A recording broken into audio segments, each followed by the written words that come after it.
Hi Libra! Welcome po sa ating channel at ito ay inyong Gabay Tarot reading for February 2024. Love reading nyo po, Libra. Please be reminded that this is general reading po. So maaari kayo makarelate o hindi. Just take what resonates. Gamitin ang reading na ito bilang gabay lamang. Balik po kayo dito bukas para sa ating daily Gabay Tarot reading. Please like, subscribe, and click bell button for notification para updated po kayo sa daily tarot reading natin.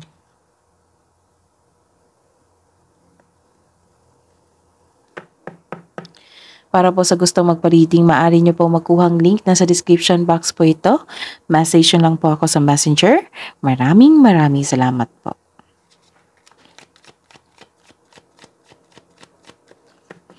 So Libra, ito po yung mantigabay nyo po sa love reading para po to sa lahat. Take nyo lang po yung nakaresonate kayo. Kung hindi po kayo nakaresonate, ibigay nyo po sa iba because this is general reading po.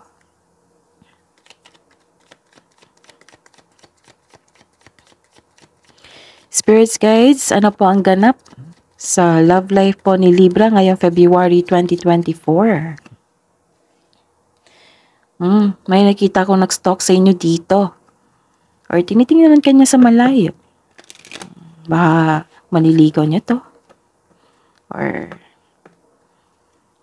partner niyo na gustong humingi ng sorry or makipag-usap sa inyo. So, tingnan pa natin. Ano po ang ganap sa buwan na ito ngayong February 2024 para po kay Libra? Someone expresses love dito. A message of love. Thinking of you and letting you know na love ka niya. Na miss ka na niya. Wow.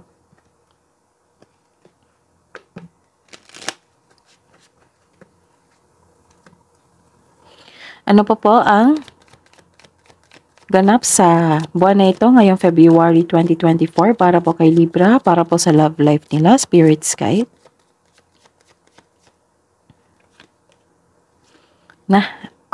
In love na in love in love si Libra. Kasi naka-receive kayo na unconditional love po. Maaring bagong maliligaw ito or partner nyo. Yung iniisip nyong person ngayon. Naka-receive kayo na unconditional love. May give and take dito. Giving and receiving affection. Mas lalo kayong na in love. Okay? Alamin natin yung energy. Energy, challenges, feeling mo sa kanya, tapos yung energy ng person mo. So, isipin niyo siya ha, Libra. Kung sino man ito, isipin niyo siya. Ano po ang energy? Ano po ang energy ni Libra ngayong February 2024 para po sa love life nila? Pasensya na po sa ingay. Maingay po yung kapitbahay namin. So, focus kayo sa akin ha, para may makuha kayong mensahe sa akin. Ano po ang clarification ng card na ito? Energy po ni Libra.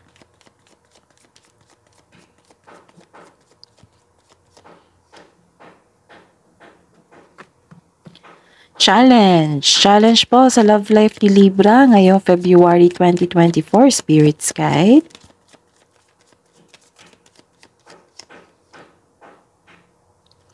Clarification po sa card na ito.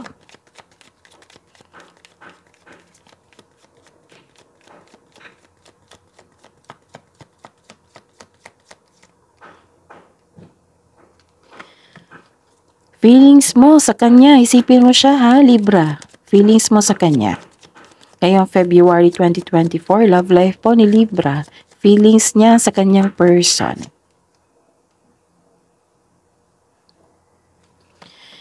Clarification po sa card na ito.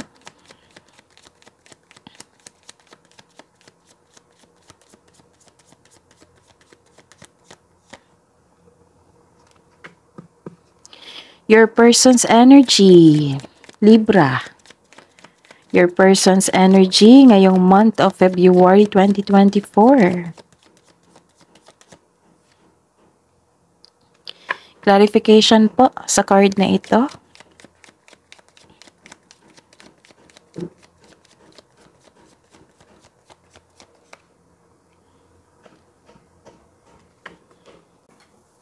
By the way, Libra, please visit our channel po. Scroll down nyo lang po, andun po yung 2024 Gabay Tarot reading nyo po. That is 12 months, 1 year Gabay Tarot reading nyo po. At may bago po tayong upload, separated video po yon para po kay Libra. First quarter, January, February, March, March 2024 Gabay Tarot reading. At February 2024 monthly Gabay Tarot reading. At first half of the month of February 2024 for February 1 to 15, 2024. So, check nyo rin yung daily gabay nyo po. Libra. Okay.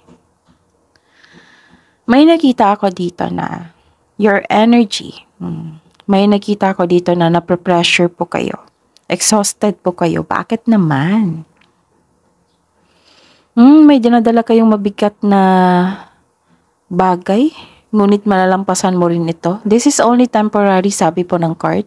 Just keep on going.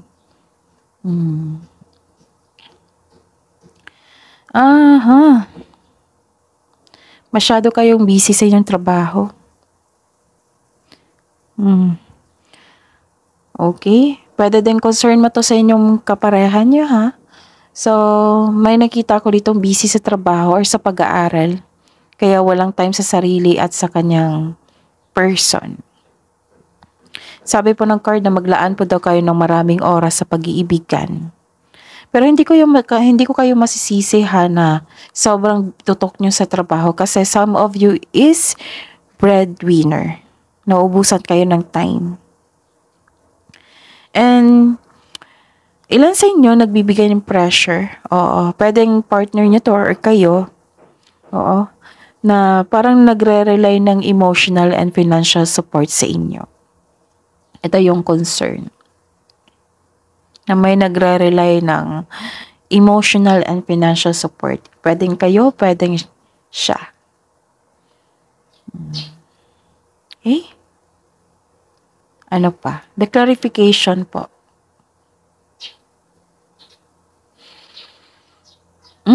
Granted yung manifestation dito. Some of you manifesting a wonderful relationship. Nakikita ko dito granted yung manifestation nyo po regarding sa love life nyo po. Libra. Sabi po ng card dito na pay attention po daw kayo sa pag-balance ng inyong emotions. So pay attention to balance your emotions with your thoughts while remaining grounded and passionate. Okay? And ano pa? Challenges. Ano yung challenge sa buwan na ito? Pasensya na po talaga sa ingay. Maingay po yung kapitbahay namin. So focus kayo sa akin ha, para may makuha kayong mensahe. May nakita ko dito ang pagbalanse. Kakasabi ko lang, di ba, mag-balance kayo sa inyong emotion. May nakita ko dito ang pagbalanse, nagkaroon ng pagkakaisa. Pero tingnan natin yung message.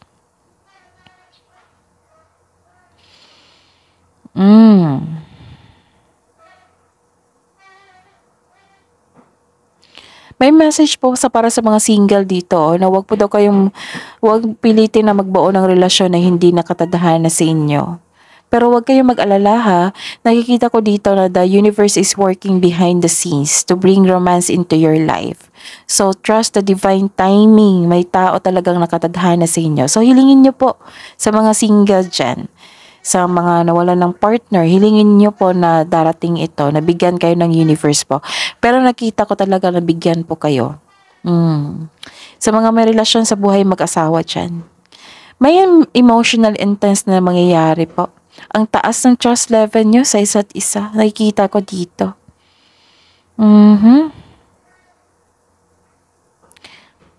This may lead to the next level sa inyong relasyon. So, tingnan pa natin yung kailangan yung maging balanse talaga. Tapos magkaroon ng fair enough sa treatment. Tapos ingatan yung problema nyo sa kapera na ha. Huwag kayong mag-away tungkol sa pera. Okay?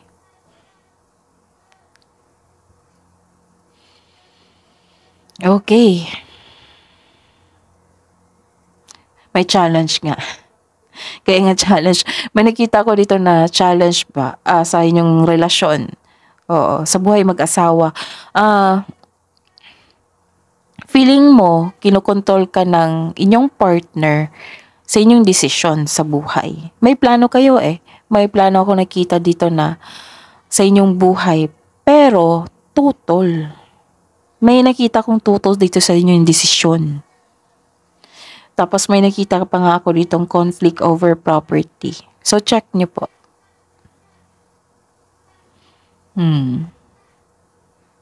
Ako, kailangan ko tong sabihin. Libra, hindi ko kayo tinatakot ha. So, take kung nakaresonate kayo. Tanggapin nyo kung nakaresonate kayo ha. Kunin nyo.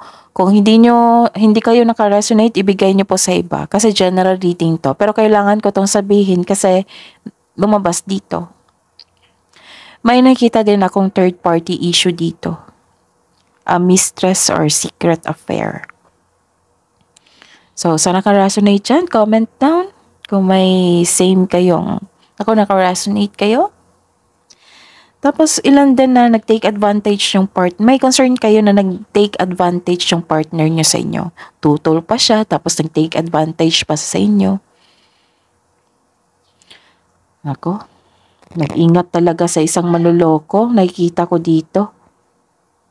Baka itong stalker na ito. May pwede din temptation to ha, Libra. Pwedeng temptation ito kahit may karelasyon kayo, may temptation po na naman niligaw sa inyo. Alam niya na may karelasyon ka, some of you. So this is a big temptation. Kailangan yung magdesisyon yan. Kung problema man ito sa isang na panghinaan kayo ng loob kasi tutol yung partner nyo sa inyong desisyon sa buhay, nag-take advantage sa inyo, kailangan po ng komunikasyon, tamang komunikasyon po. Yung intention nyo is magkaayos po ha, hindi po magtutulakan na kung sino yung tama at mali. Okay, Libra? Kasi nagkarelasyon kayo para maging masaya kayo. Okay? Magkarelasyon kayo para mag-teamwork kayo, para maayos nyo. Yung i-share nyo yung adjustment na ginawa mo. Tapos sabihan nyo kung nasaktan kayo dahil kinokontrol kayo. Kung hindi siya makausap din, baka kailangan ng space and time para makarealize po siya at makarealize din kayo as respect din. Pero may temptation talaga dito, whether sa partner nyo to or kayo. May nakita talaga akong third party issue dito, mistress or secret affair. Tapos kung kakapasok nyo lang sa isang relasyon, kailangan yung i-double check po kung baka nakapasok na kayo sa third party nyo. So, sana hindi mangyari po. So, double check para naman to sa sarili nyo. Hindi ko kayo tinatakot ha. Lumabas kasi dito. So, kailangan, huwag nyo tanggapin kung hindi kayo nakaresonate. Okay? And sa feelings mo towards your person. Okay. Nako. 'Di ba sabi ko sa inyo may manloloko po. May nakita po ako dito na may chance na babalik ang tao ng loko sa inyo. Kaya mag-ingat po kayo. Pwede din na may chance na babalik kayo ulit sa pagkakamali. Yung feelings mo parang na-trap po kayo. At na-trap or umiiwas kayo. Nagkaroon ng weak foundation sa inyong pagmamahalan. Tapos may nakita din akong fear of letting go. Pero meron naman ako nakita dito na makabangon kayo ulit. So, this is your feelings towards your person ha, yung iniisip nyo ngayon. Okay, Libra? So, share nyo sa akin, comment down kung naka-resonate po kayo. Okay, and the clarification is, eto na yon yung ligaw stage. May nagparamdam sa inyo ng maliligaw, kung may karelasyon kayo, pwede din, may nangligaw sa inyo. Pwede din na itong taong ito na what I mean, nabumulo. Pasensya na po. What I meant is, nagparamdam po, may nagparamdam po sa inyo ng pag-ibig. Iba talaga yung epekto ng February po, no? So, ayun. Pwede din partner nyo to ha, na nakarealize na bumalik sa inyo, na nakarealize na may nakita kong love messages dito, sweetness, gentleness, meron din playfulness po, nag-flirt po. Malakas na yung intuition nyo ngayon. Nakita ko dito. So, this is anong tawag dito? This is your feelings towards your person. Basta po may nakita kong nag-flirt, yung sweet, malakas yung intuition nyo, tapos, you're sharing to kindness, nagkaroon ng sensitivity.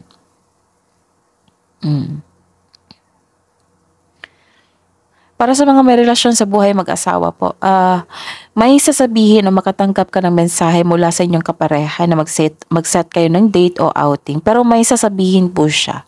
Ano kaya ito, no? Pero baka gusto lang niya mag-enjoy. Diba?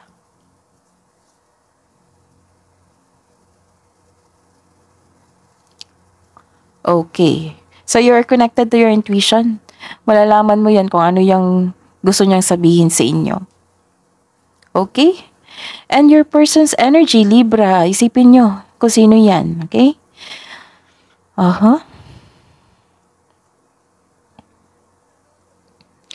Masyadong focus.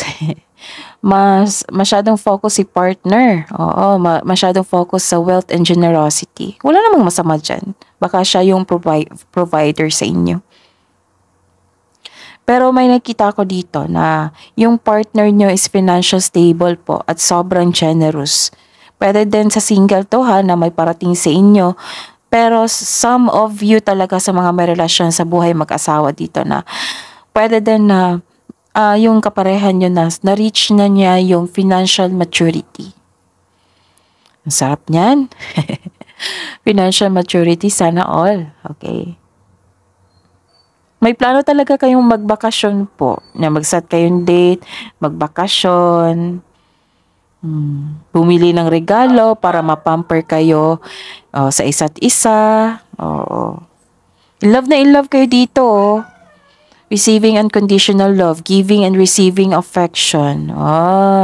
Love is blooming. And the clarification po. Yes, this is growth. May relationship growth po dito. At humaba yung pasensya nyo. Medyo maingay po ngayon ha, kasi may dumating na estudyante. Pagpasensyahan nyo na po. So, focus kayo sa akin.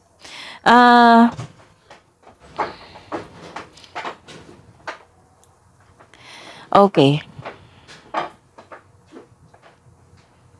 Okay. Patuloy nyo po lang alagaan yung relasyon nyo at inyong sarili. Para maging healthy. Nagkaroon kasi ng growth dito and patience. So, stay positive and grateful. Stay positive and grateful. Yun po yung mensahe po dito. Para sa mga may relasyon, kung single ka man, yes. Pero kung single kayo ha, huwag kayong magmadali magkaroon ng relasyon kasi may sinabi talaga dito na may nakalaan sa inyo. Darating po ito. So kung gusto niyo dumating ngayon, then ask divine assistance na kung pwede.